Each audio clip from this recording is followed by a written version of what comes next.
Welcome to special show. మనం ఏదైతే గత 2 రోజుల నుంచి ఒకే విషయం మీద మనము డ్రైవ్ చేసే ప్రయత్నం చేస్తున్నాం. అందులో ముఖ్యంగా చూస్తే మాత్రం ఏదైతే ఆంధ్రప్రదేశ్ రాష్ట్రంలో జరుగుతున్న అతిపెద్ద భారీ స్కామ్కు సంబంధించిన విషయం మనం చూస్తున్నాం. విద్యుత్ రంగంలో ఇప్పటికే చాలా స్కాములు జరిగాయి, కానీ కొత్తగా ప్రభుత్వం ఏర్పడిన తర్వాత జరుగుతున్న స్కామ్కు సంబంధించిన డిస్కషన్ ఇది. తాను ఒకటి తలిస్తే దైవం మరొకటి తలిచింది అన్నట్టు, తాను అంటే చంద్రబాబు నాయుడు ఒకటి తలిస్తే దాని కింద ఉన్న గుత్తేదారులు మాత్రం మరొకటి అనుకుంటున్నారు. అందులో భాగంగానే ఈ పెద్ద స్కామ్కి తెరతీశారు అన్నది ఇక్కడ మనం ఖచ్చితంగా చెప్పాల్సిన అవసరం ఉంటుంది. గత ప్రభుత్వ హయాంలో అవినీతి అన్నది పెట్టరేగిపోయింది. ఆ కారణంగానే మనకు ప్రజలు ఓట్లు వేశారు. అభివృద్ధి పదంలో ముందుకు తీసుకెళ్తారనే ఆశతోనే ప్రజలు మనకు ఇవాళ పదవిని కట్టబెట్టారు అంటూ ఇప్పటికే కూటమి ప్రభుత్వం చెబుతుంటే, ప్రస్తుతం ఉన్న పరిస్థితుల్లో దాన్ని అదే విధంగా ముందుకు తీసుకెళ్లే ప్రయత్నం మాత్రం అక్కడ ఉన్న అధికారులు చేయట్లేదు అన్నది మనకి పూర్తి స్థాయిగా అర్థమవుతోంది. అందుకే టెండర్ వేశారు.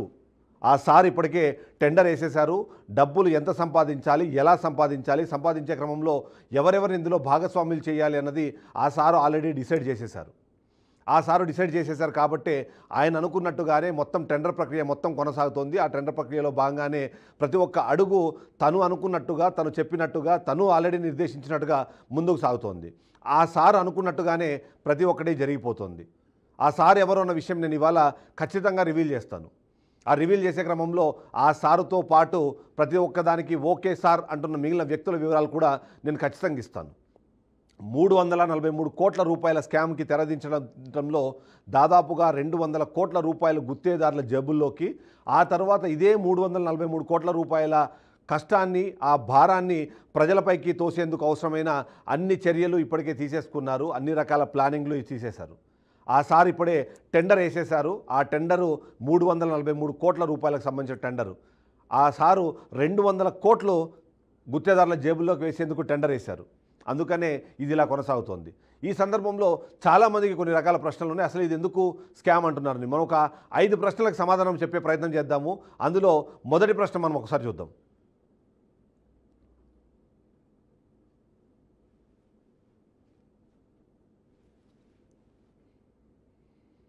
మొదటి ప్రశ్న, ఖచ్చితంగా విద్యుత్ శాఖలో విడుదలైన టెండర్ను స్కామ్ అని ఎందుకు అనాలి?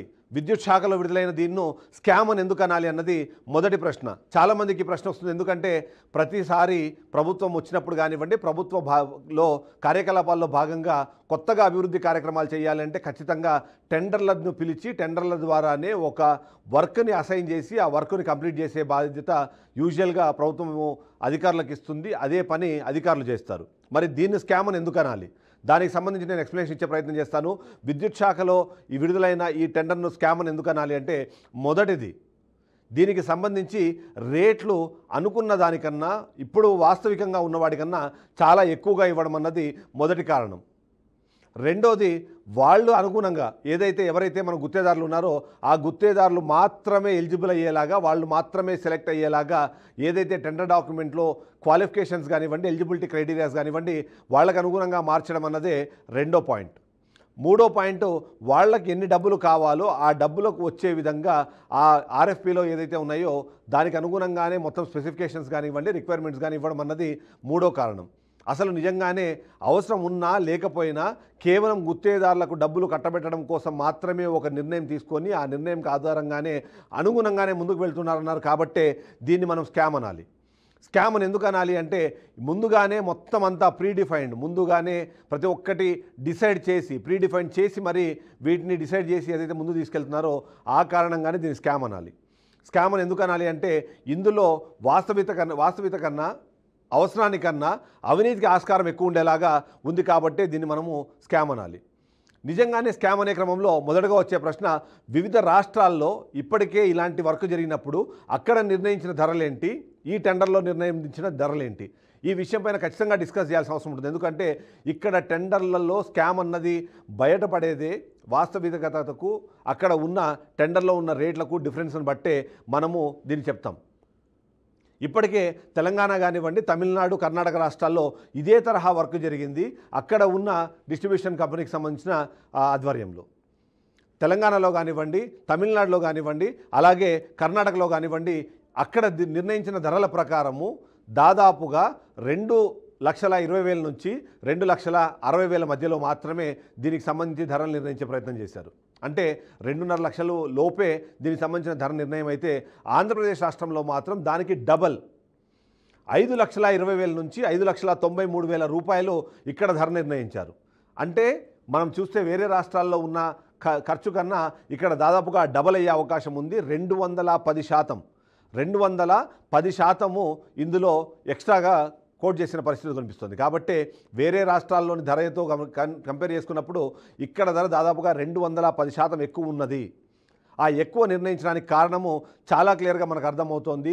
ఈ టెండర్ విడుదలవ్వడం ద్వారా వచ్చే డబ్బులు కానివ్వండి, ఈ టెండర్ విడుదలైన తర్వాత జరిగే చెల్లింపుల్లో కానివ్వండి, ఎవరికి వాళ్ళు వాటాలు పంచుకోగా ప్రతి ఒక్కరికి లాభం రావాలి అంటే ఖచ్చితంగా అక్కడ పెట్టిన వాస్తవిక ఖర్చు కన్నా ఎక్స్ట్రా ఉన్న డబ్బులన్నీ వీళ్ళు పంచుకోవాలి. కాబట్టి అందులో భాగంగానే దీన్ని ఇలా నడిపించినట్టుగా మనకు అర్థమవుతుంది. ఇక మూడో ప్రశ్న మనం ఇక్కడ చూడాలి. ఆ మూడో ప్రశ్న ఏంటంటే గత ప్రభుత్వ హయాంలో జరిగిన పన్నుల తీరుతెన్నులు ఏంటి అని. గత ప్రభుత్వ హయాంలో ఇదే తరహా వర్క్ ఏదైనా జరిగిందా, జరిగింటే అది ఎలా జరిగింది అన్నది. సో ప్రభుత్వ హయాంలో ఈ ప్రభుత్వం రావడం కన్నా ముందు కూడా ఇదే తరహా వర్క్ జరిగింది. అప్పుడు కూడా ఇదే తరహా స్కామ్కు తెరతీశారు. దాన్ని చెప్పింది నేను కాదు, బీఆర్కే న్యూస్ కాదు, ఇప్పటికే ప్రభుత్వంలో ఉన్న పెద్దలు మాట్లాడారు.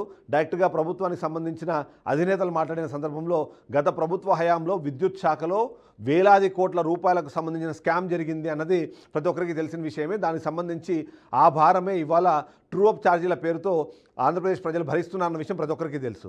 దాని గురించి ప్రతి సందర్భంలోనూ మాట్లాడుతూనే ఉన్నారు, ప్రతి సందర్భంలో దాన్ని ఎక్స్పోజ్ చేసే ప్రయత్నం చేస్తున్నారు.